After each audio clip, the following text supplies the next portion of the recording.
मित्रांनो, तुम्ही टीव्हीवर बातम्या बघताना किंवा इंटरनेटवर वाचताना मिडल ईस्ट, पश्चिम आशिया, आखाती देश, गल्फ कंट्रीज हे शब्द नेहमी ऐकले असतील. सध्या जगाच्या राजकारणात हे भाग नेहमीच चर्चेत असतात. पण तुम्हाला कधी प्रश्न पडलाय का की नक्की या शब्दांचा अर्थ काय? Saudi Arabia, Dubai, Iran, Israel हे सगळे एकाच भागात येतात का, की त्यांचे वर्गीकरण वेगवेगळे आहे? अनेकदा आपल्याला वाटतं की जिथे फक्त वाळवंट आणि तेल आहे तेच आखाती देश. पण मित्रांनो, हे चित्र त्यापेक्षा खूप मोठं आणि वैविध्यपूर्ण आहे. आजच्या व्हिडिओमध्ये आपण अगदी सोप्या भाषेत समजून घेणार आहोत की नकाशावर हा भाग कुठे आहे, यात कोणकोणते देश येतात आणि आपल्या रोजच्या आयुष्याशी, विशेषतः भारतीयांच्या नोकरी व्यवसायाशी या देशांचा काय संबंध.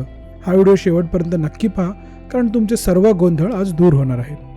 शब्दांचा खेळ, मिडल ईस्ट की पश्चिम आशिया. सर्वात आधी आपण हे समजून घेऊया की आपण या भागाला काय म्हणतो. मिडल ईस्ट हा खरं तर युरोपियन लोकांनी दिलेला शब्द आहे. त्यांच्यासाठी हा भाग त्यांच्या पूर्वेला होता, म्हणून त्यांनी मध्य पूर्व म्हटले. पण भौगोलिकदृष्ट्या पाहिल्यास भारताच्या संदर्भात हा भाग पश्चिमेला येतो, म्हणून आपण त्याला पश्चिम आशिया म्हणतो. हा भाग आशिया खंडाच्या अगदी टोकाला आहे, जिथे आशिया, आफ्रिका आणि युरोप हे तिन्ही खंड एकमेकांच्या जवळ येतात. आता वळूया सर्वात महत्त्वाच्या भागाकडे, तो म्हणजे आखाती देश. मित्रांनो, आखात गल्फ म्हणजे पाण्याचा असा भाग जो जमिनीने तिन्ही बाजूने वेढलेला असतो. इथे पर्शियन गल्फ नावाचा एक समुद्र आहे. या समुद्राच्या किनाऱ्याला लागून जे देश आहेत त्यांना आपण आखाती देश म्हणतो. यात प्रामुख्याने 7 देशांचा समावेश होतो. Saudi Arabia, United Arab Emirates ज्यामध्ये दुबई आणि अबुधाबी येते, कतार, कुवेत, ओमान, बहरेन आणि इराक. यातील पहिल्या 6 देशांनी मिळून गल्फ कॉर्पोरेशन काउन्सिल नावाची एक संघटना बनवली. जेव्हा आपण म्हणतो की कोणीतरी खाडीत कामाला गेले आहे, तेव्हा त्याचा अर्थ सहसा या 6 देशांपैकी एक असतो. पश्चिम आशियामध्ये फक्त आखाती देशच येत नाहीत, तर त्या पलीकडेही अनेक मोठे आणि ऐतिहासिक देश आहेत. यात इराण हा एक मोठा देश आहे, ज्याची संस्कृती खूप जुनी आहे. तसंच समुद्राच्या बाजूला असलेले देश जसं की Turkey, Israel, Palestine, Jordan, Lebanon आणि सिरिया यांचाही यामध्ये समावेश होतो. हे देश आखाती देशांपेक्षा हवामानात आणि संस्कृतीमध्ये थोडे वेगळे आहेत. उदाहरणार्थ, तुर्कीमध्ये बर्फ पडतो, तर सौदीमध्ये कडक ऊन असतं. आता आपण या प्रदेशातील राजकीय फरक बारकाईने समजून घेऊया. पश्चिम आशिया ही एक भौगोलिक शब्द आहे, ज्यामध्ये उत्तर आफ्रिकेचा काही भाग सोडून दक्षिण पश्चिम आशियातील सर्व 18-19 देशांचा समावेश होतो.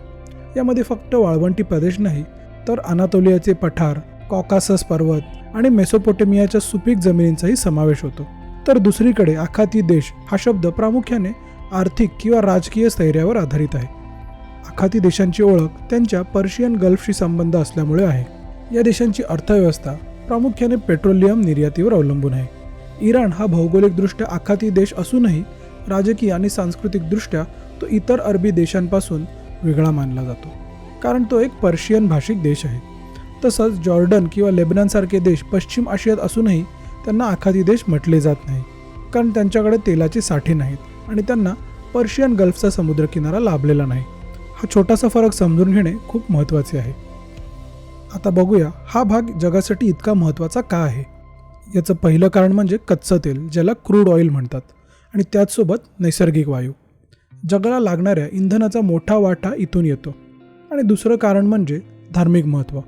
इस्लाम, ख्रिश्चन, ज्यू या तिन्ही धर्मांची महत्त्वाची प्रार्थनास्थळे मक्का, मदिना, जेरुसलेम याच भागात आहेत. तिसरे म्हणजे व्यापार.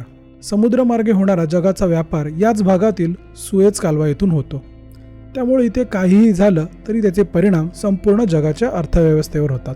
मित्रांनो, आपल्या महाराष्ट्रातील आणि भारतातील लाखो लोक या देशांमध्ये नोकरीसाठी जातात.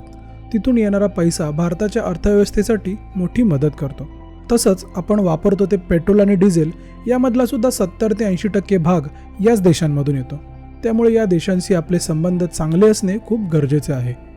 आज आपण पाहिलं की पश्चिम आशिया हे एक मोठे भौगोलिक क्षेत्र आहे आणि आखाती देश हे पर्शियन गल्फच्या किनाऱ्याला असलेले विशेष देश आहेत. हे देश फक्त तेलासाठीच नाही, तर त्यांच्या ऐतिहासिक आणि धोरणात्मक स्थापनेमुळेही जगाच्या केंद्रस्थानी आहेत. भविष्यात जेव्हा तुम्ही बातम्यांमध्ये इराण इस्रायल संघर्ष किंवा दुबईतील नवीन प्रोजेक्टबद्दल ऐकाल, तेव्हा तुम्हाला नक्कीच समजेल की नकाशावर हे देश कुठे आहेत आणि त्यांचं महत्त्व काय आहे. माहिती आवडली असेल तर व्हिडिओला लाईक करा आणि तुमच्या मित्रांसोबत शेअर करा, आणि अशाच आणखी व्हिडिओसाठी चॅनलला सबस्क्राईब करा.